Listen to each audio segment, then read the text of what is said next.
Welcome to another episode of Stuck in My Mind podcast. I am your host, WIZE. My next guest is a renowned American entrepreneur known for his groundbreaking contributions to the tax preparation industry. Welcome to the show, John Hewitt. Hello.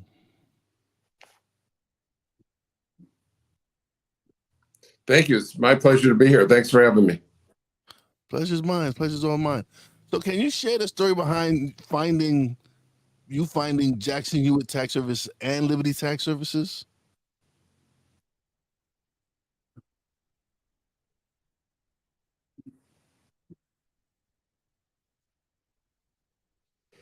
Sure. I just finished my 55th tax season, so long before you were born. So I started when I was at the University of Buffalo. I took an H&R Block tax course. I loved it. And 12 years later, I was running 250 H&R Block offices. Loving life. I found what I wanted to do. And my dad was the CFO of a public company. He decided we should computerize taxes. So in 1981, we quit our jobs and built the first tax software for an Apple computer. No one wanted it, way ahead of its time. Got lucky and found a firm in Virginia Beach called Mel Jackson Tax Service, 6 offices. He had died.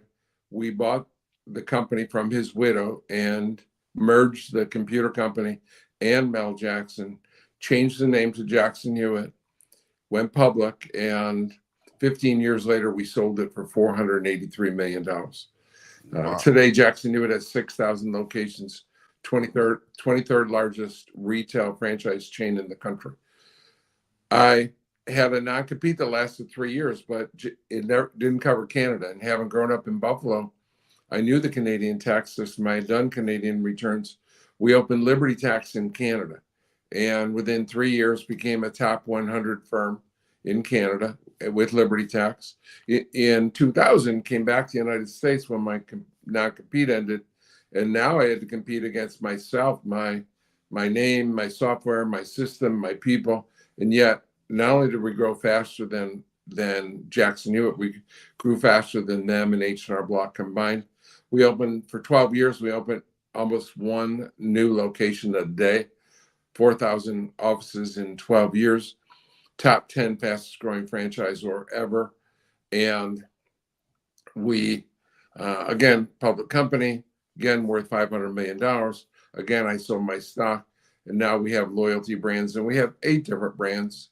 And our 2 fastest growing brands today are A-Tax. I've been in tax 55 years. I'm fastest growing again. But also even growing faster is our Zoom and Groomin' mobile dog grooming.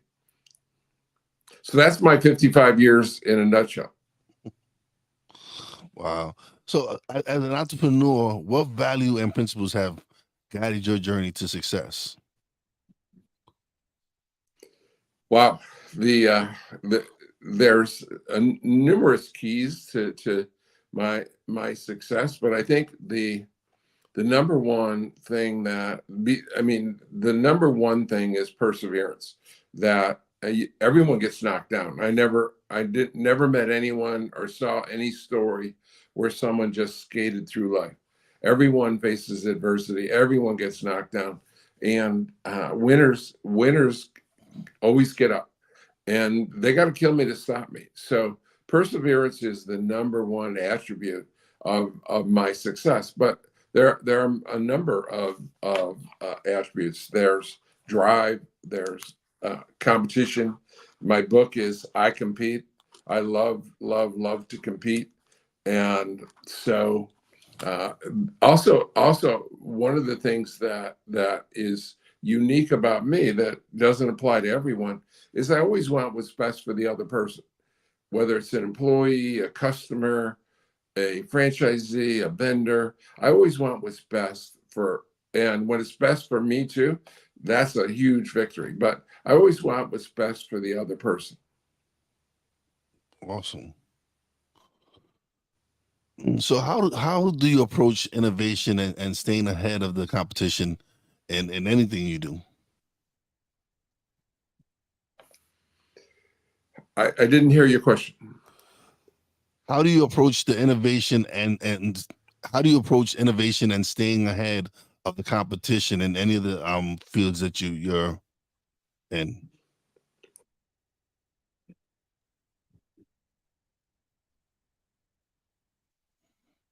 That's very important to me because my goal, and I think I've achieved this for 55 years, is always to have the best system in my industry. And to have the best system, it has to be improving. And so I improve in a couple ways. Number one is I'm always watching the world around me. I mean, Sam Walton said in his book, Made in America, he said, you don't just watch your competitor, you watch every customer experience you have. So at Walmart, he watched when he was on a plane, in a hotel, at a restaurant. You learn from every customer experience. So that's and it's my job as a CEO and founder to take the pulse of what's going on in the industry and especially in technology. So, but in addition to that, as important, if not more important, is you need to listen to people that are closest to the customer. I, my firms have done over 100 million tax returns, but I just do one every year on October 15th, and I give that guy a great discount. So you need to we call in our franchisees and our tax preparers and say, tell us how to improve.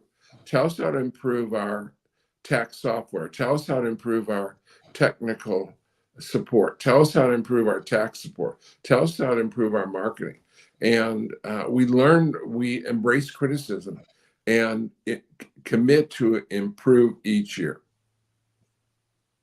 Well, being married to a tax preparer, I know how much every year she's learning something new. There's something new software for her to learn, or something new for her to learn. So it was cool when she found out I was interviewing you. She was like, "Oh, really?" I mean, because she actually worked for Liberty Tax, and so she was looking forward to me interviewing you. That's awesome. What part of the country? We're in Pennsylvania. Okay. Yeah. Yeah, of course, both Jackson Hewitt and Liberty are in all 50 states. Yeah. All right. So what inspired you to transition from building tax preparation companies to mentoring entrepreneurs? I sort of did it by accident. I was having dinner with one of my employees at both Jackson Hewitt and Liberty, and he had left long before I did. And he was an attorney and a franchise attorney, and he went out on his own. And he was representing. So during my non-compete, he was representing about 35 franchise companies. He said, "Why don't you get out of tax? You've done that for 50 years. Why don't you get out of tax? What I have a company that has a great system, but in 13 years they only have 13 franchises. So they could use this couple, this very nice couple could use a partner to help grow the business." And so I began to partner with franchisors that were very young and developing, and mentoring them, and bringing in our systems, our methods. So and I liked it. And there's a lot of cross marketing that we do.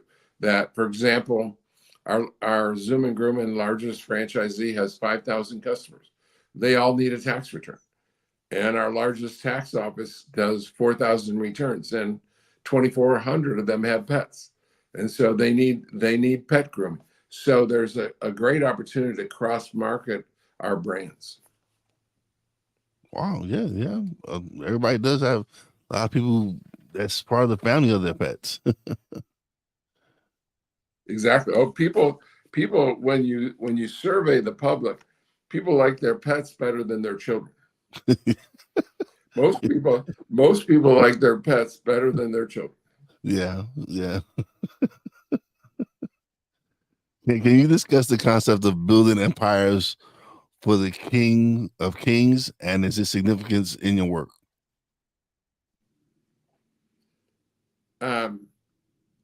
The key thing that drives me is giving back. That I've been blessed with incredible blessings. I didn't do this just because I was the greatest. I just was the hardest working or the smartest or the most educated. I did this because of blessings that I have. And so to whom much is given, much is expected.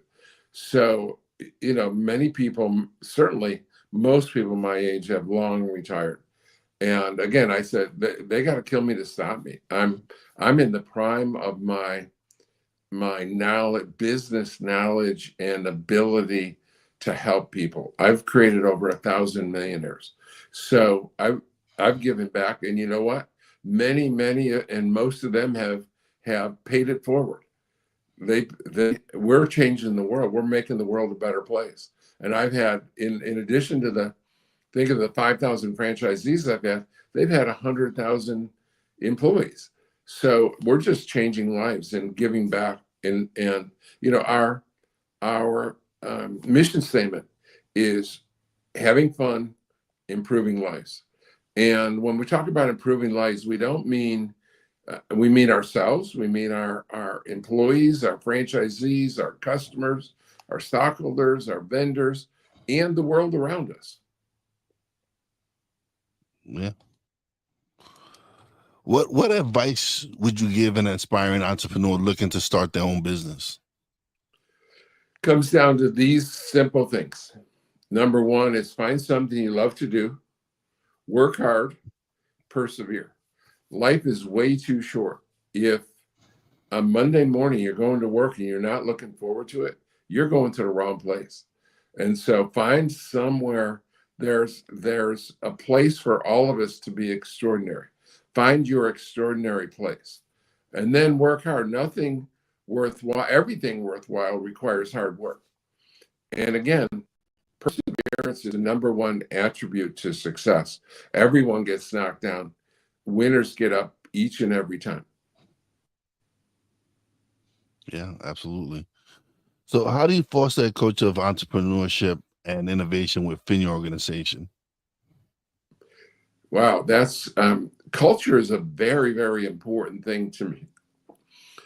Tom Watson Sr., the one of the founders of IBM, said, "Give me 100 great engineers, or a choice between 100 great engineers or 100 people with great attitude, and I will pick the people with great attitude, because you can teach engineering, you can't teach attitude." And one of the biggest mistakes I've made in my career is trying to change dozens of people's attitude. I've done it for a day or a week or a month, but they pop right back into that bad attitude. And they're toxic to the rest of the organization. So culture, the culture of an organization is a huge asset. And all the greatest companies have great cultures. Yeah. One that we both love is the Yankee culture. We seen when George Steinbrenner came in and he flipped the culture over there, made sure they were shaven, that no hair belong above their shoulders. So you can see that when you switch the culture in the organization, how much of an impact it has on the overall performance of everyone. And it's still there. There's no. I watch some of the Yankee game just about every night, and none of them have a beard. No. So yeah, they're that culture, that the Bronx Bombers, that culture is special. They're the most winningest team in all of professional sports. Yeah. Yeah. And it starts with culture. It definitely starts with culture there. What role do Exactly. mentorship what role do mentorship and networking play in your entrepreneurial philosophy? Yeah, it's incredibly important to me that because in the journey of business. There's no school to teach you to be a CEO in this country. I mean, MBA is not nowhere near what a CEO is. And so I learned to be a CEO by the school of hard knocks. I tell my people, I didn't have me to help me when I was building all this. So you got me to help you. And so there's so much reward in answering questions and helping people. And yet, the toughest thing to do is get people to listen. That they say that smart people learn from their mistakes. Well, I don't know that many smart people. And then even less, they say wise people learn from the mistakes of others. There's very, very few wise people. But we ask, as a franchisor, my job again is to build the best system. If I do my job, and I've been doing that for 55 years, I'm proven, then your job is to listen. And yet out of the 5,200 franchisees I brought into my career, not one has listened 100%. So you have to fight your human nature to think you know better. But I'm going to mentor you as long as you listen. When you stop listening, I stop mentoring. It's a waste of my time after that.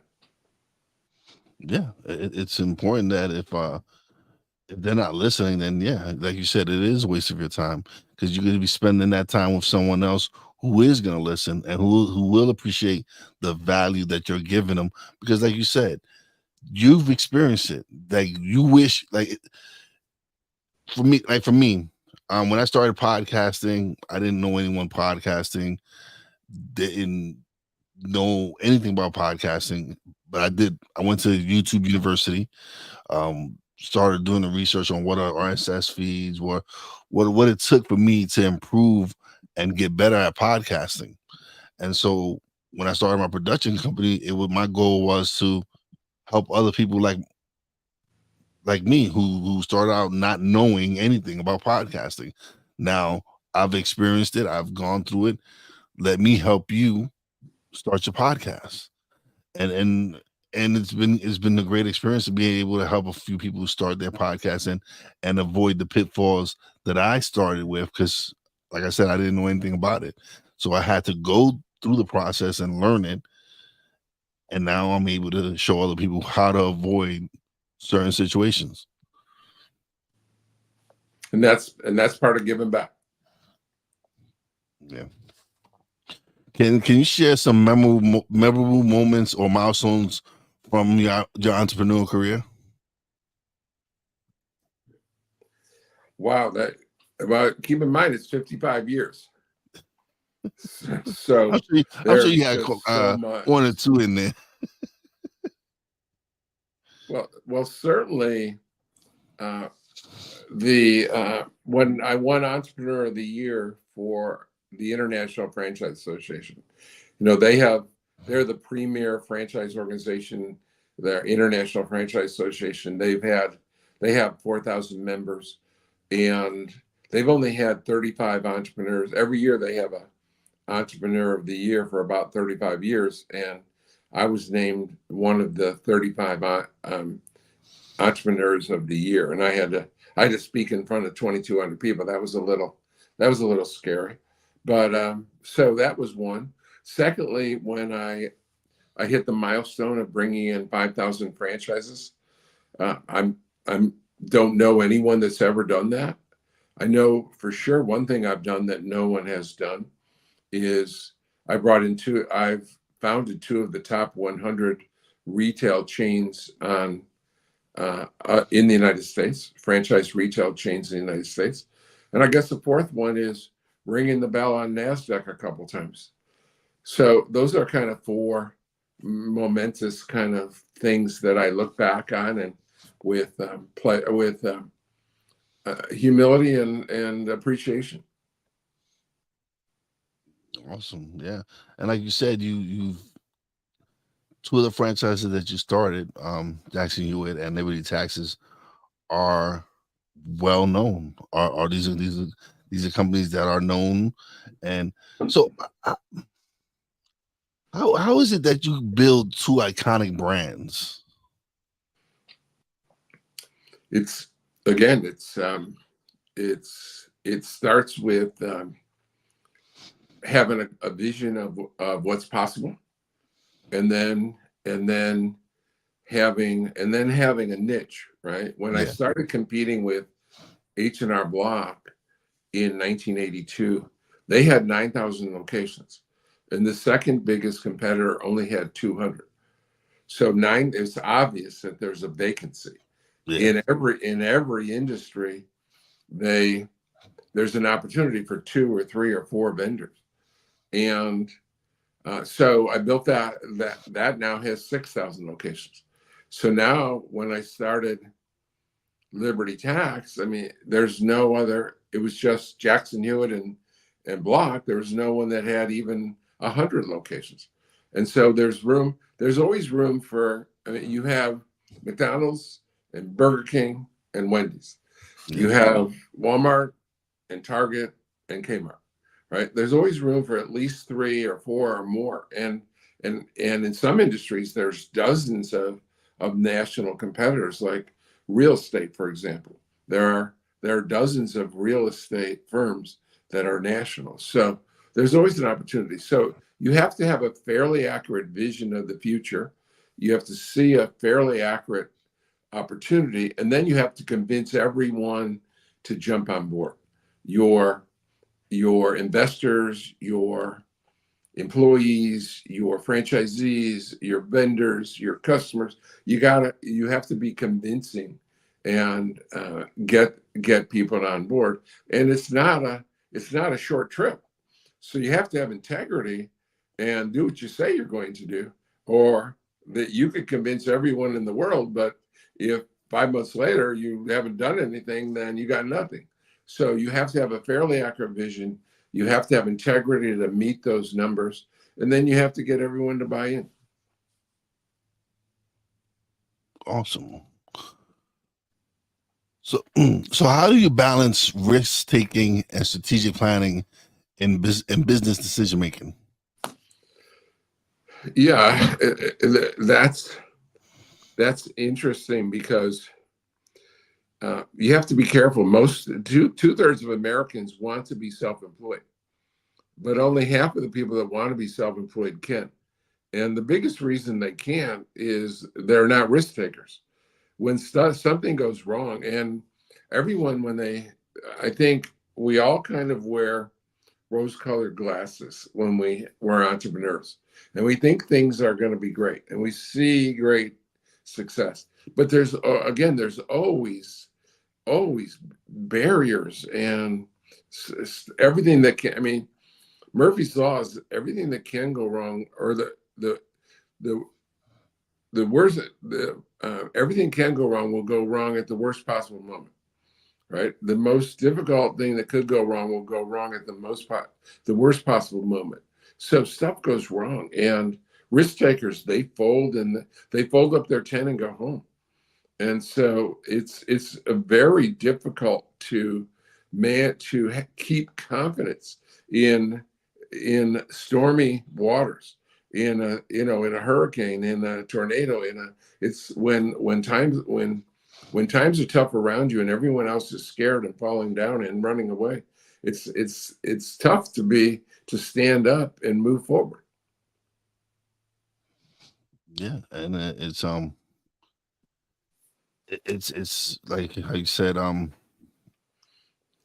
when you take that risk, and a lot of people fail at it, they just, like you said, just give to full tent and leave instead of picking themselves up and continuing on their journey, and taking whatever lesson it was that they were learning from this experience.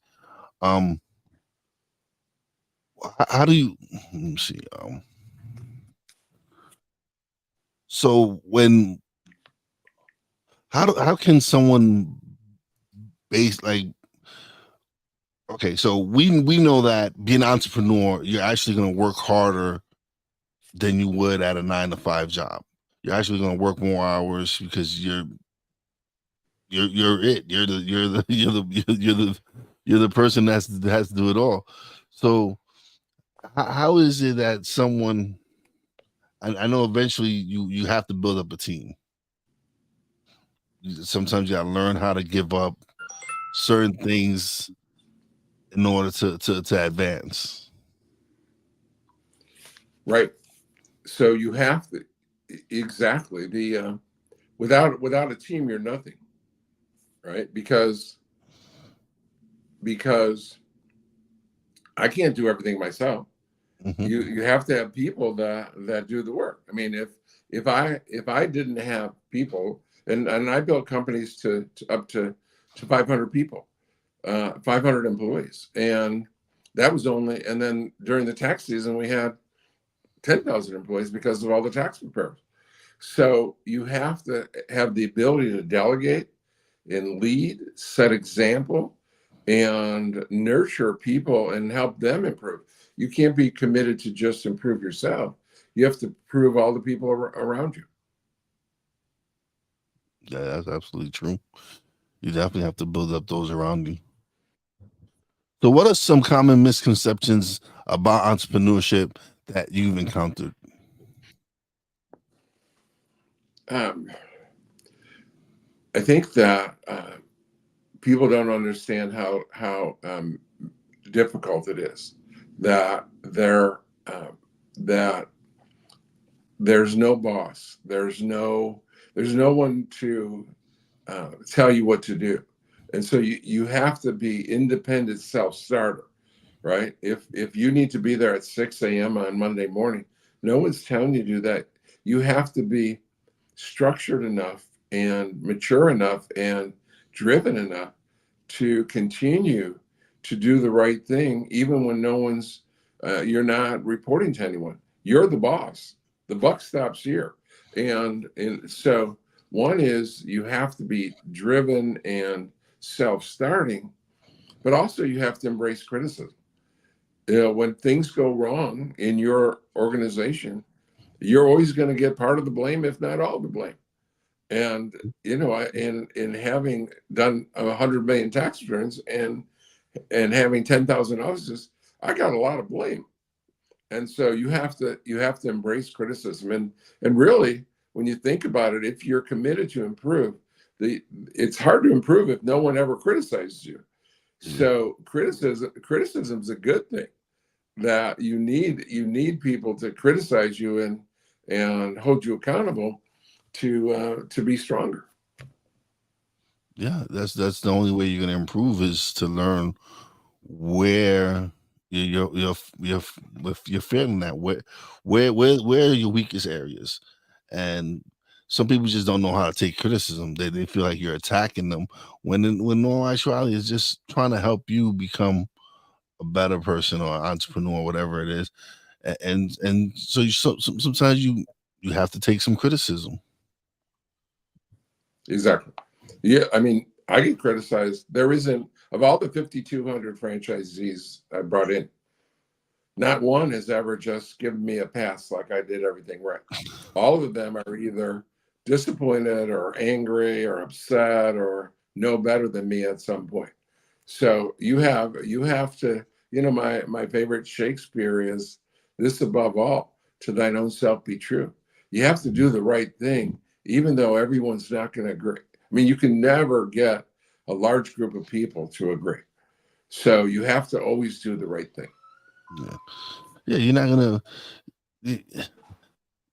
not gonna make everybody happy. Everyone's not gonna be happy with you. Just some Exactly. people. And that's yeah, it's you're never gonna please everyone.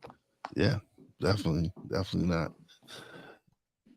So loyalty brands. Tell us about loyalty brands. Yeah, we have 8 different franchise systems. And again, the I've learned that the 80/20 rule, that two of them are very fast growing, and the others are everyone's in growing, but the two fastest growing are tax, which my tax companies have always been the fastest growing. But I Hmm. really fell in love with pets. I love the pet industry. And in mobile grooming, I asked, we're already in 2.5 years, we're already in 25 states and 70 cities. And I ask every new franchisee in your area, call around and see how long it takes to get an appointment to be groomed, to get your dog groomed or cat. I mean, some cats are groomed too. Yeah. And everywhere in the country, it's 3, 4, 5 weeks, or you can't even get an appointment. Oh yeah. Actually, one of my coworkers, his wife is a dog groomer, and she's getting ready. She's a couple of years. I think she's getting ready to retire, and so this is an area. This is an area up here because there's a lot of people have pets up here in Pennsylvania in this area, and to me that's a great, and that would be a great investment. And but like you said, but you have to have the passion for it. You gotta have the passion of wanting to deal with pets and deal with owners. Every one of our owners, we just passed 100 owners this month. Every one of our owners has a dog. They're all consistent. They have an animal.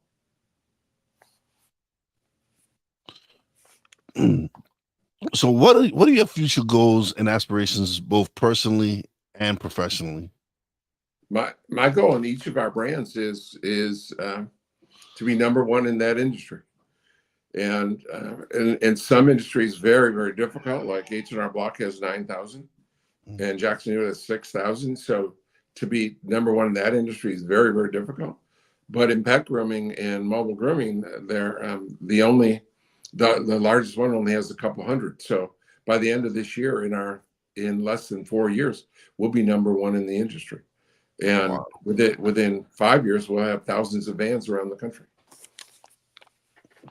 So do you help your franchise get the vans and it's everything, and it's a system? So yeah. Sure. When you use that phrase, when you say, "Do you help your franchises?" the answer is always yes. Whatever they need, we have a system for getting it. So we systemize everything. So yes, if you say, "Do you help? Do you support? Do you?" Yes. If they have a need, we satisfy that need.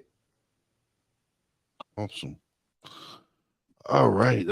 John, thank you for being a guest. This has been amazing. Now is the part of the show where you get the solo screen and you get to plug away, let everybody know where they can find you, where they can find Loyalty Brand, everything. Well, let me say this, that the easiest way to get a hold of me is LinkedIn, or you can reach out to us at loyaltybrands.com. I also do a webinar every Thursday where I answer questions and mentor people, and you can sign up for that on our loyaltybrands.com website. If you want a copy of my book, it's called iCompete. If you send me an email to john@loyaltybrands.com, I will send you a free book. So thanks. Those are the ways to contact me. Awesome. Thank you for being a guest. I greatly appreciate you coming by and sharing your story and talking about you've impacted a lot of people's lives. You have. Thousands. I'm blessed. Definitely made a change, and you're still going strong, man. What inside of you is, because I'm sure you like you said, you've been doing this for 55 years. What inside of you can just like has that fire still burning after all these years?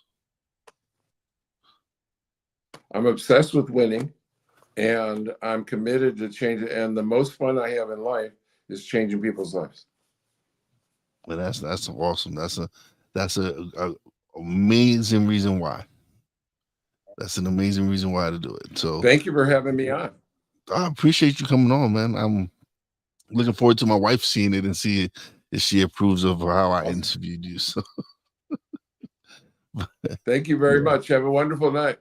Thank you. You too. You have a great day. Wait. All right. That was John Hewitt, man. That was a informative episode. I'm so excited to be able to interview him. So hopefully everybody had a good time. Shout outs. Shout out to my Real Wise fam, Poppy J, Brandy J. Love you guys. Shout out to the boss lady. I interviewed him. See, I told you I would interview him, baby. Appreciate you. And as always, a big shout out to all the essential workers out there. God bless you. Be safe. You know how your boy Wise does it. Peace out.